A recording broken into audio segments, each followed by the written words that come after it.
I think it's very human to want to explore something that's unknown. That's all part of the human drive to do new things and to push the new directions.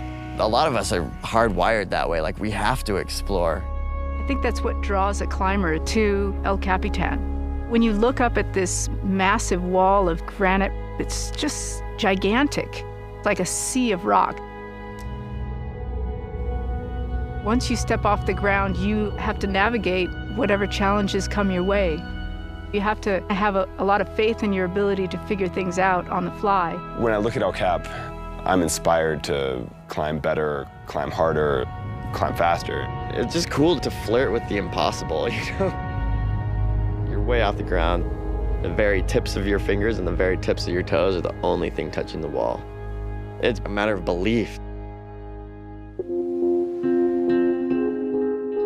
The nose of El Cap is the most famous rock climb in the world. It's 3,000 feet, right on the prow of El Capitan. People who come here are drawn to that particular route because of its aesthetic beauty and the rich history. It's just awesome. When Lynn Hill free climbed the nose in 1993, it was really the start of this new era of big wall climbing. She just used her hands and feet and climbed from the bottom to the top, which turns out to be quite hard. Free climbing is all about adapting yourself to the rock, putting together a choreography of dance moves. The rock is what dictates the moves. People said, oh no, you can't do that, that's too hard. It doesn't look like there's holds, but I just looked at it with an open mind and found just enough to make it possible. Lynn's idea of what was possible to climb was really above and beyond everybody else's at the time. An entire generation has grown up looking up to Lynn Hill.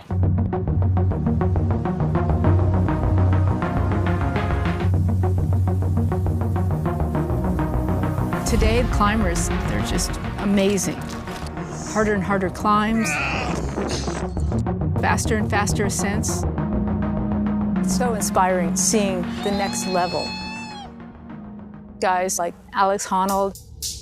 Alex climbed the nose in just about 5 hours. By himself, mostly without a rope.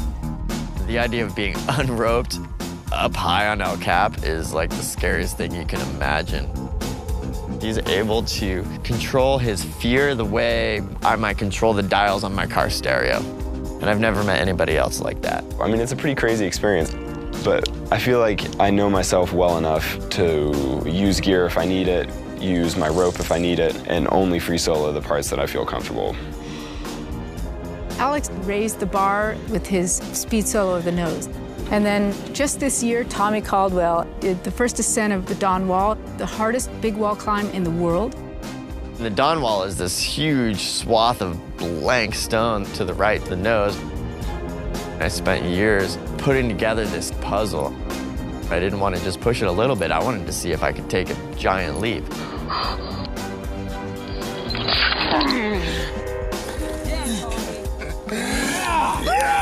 He put the whole thing together in this brilliant ascent.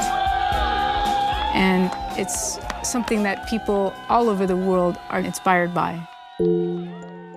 Climbing in places like Yosemite has a way of connecting us with nature that is sort of getting lost in today's world. Way up there off the ground, you're in the elements and you're with your friends, and it's magical. I want to inspire people to find that sense of adventure in themselves. When you're pushing the boundaries, trying something new, trying something different. Doing things that most people think are absurd. What seems impossible at first becomes possible.